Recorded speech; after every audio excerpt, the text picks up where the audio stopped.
Good morning, everyone, on this Wednesday of the 17th week in Ordinary Time. We're continuing our reading in the book of Exodus. This is chapter 34, verses 29 through 35. As Moses came down from Mount Sinai with the 2 tablets of the commandments in his hands, he did not know that the skin of his face had become radiant while he conversed with the Lord. When Aaron then and the other children of Israel saw Moses and noticed how radiant the skin of his face had become, they were afraid to come near him. Only after Moses called to them did Aaron and all the rulers of the community come back to him. Moses then spoke to them.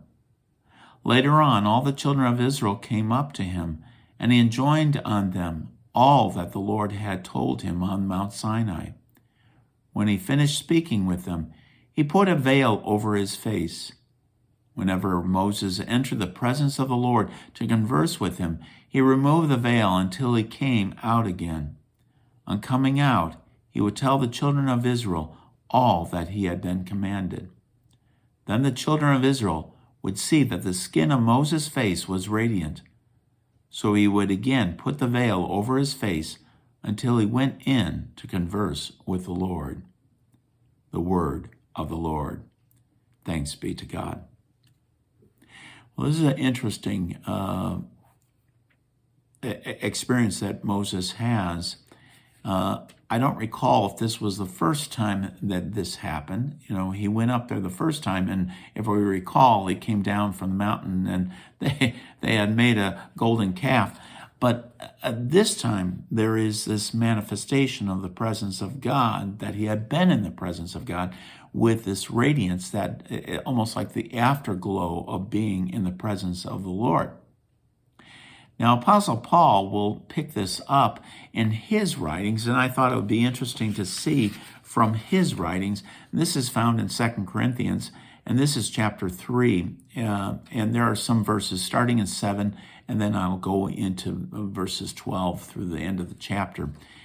And here it says Apostle Paul saying this, "Now if the dispensation of death carved in letters on stone came with such splendor that the Israelites could not look at Moses' face because of the brightness, fading as it was, will not the dispensation of the Spirit be attended with greater splendor?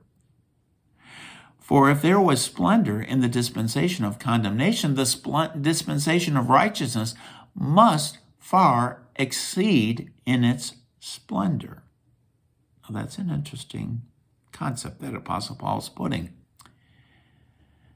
Now, I'm going to skip some verses and move down. It says,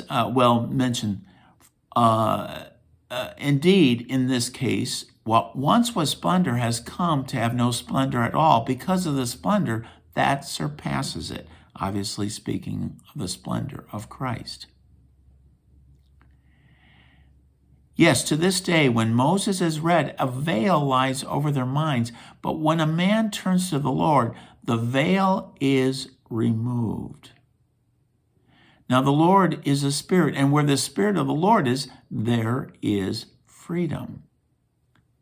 And we all, with unveiled face, beholding the glory of the Lord, are being changed into his likeness from one degree of glory to another. For this comes from the Lord, who is the Spirit. And so Apostle Paul speaks of how Moses, yes, he had this glory that was on it, but it faded. It didn't stay there. There is something far better, and that is the glory of Jesus Christ.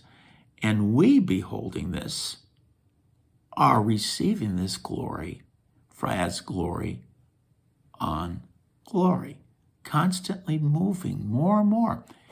An incredible movement of the glory of the Lord, as it were, coming into our lives.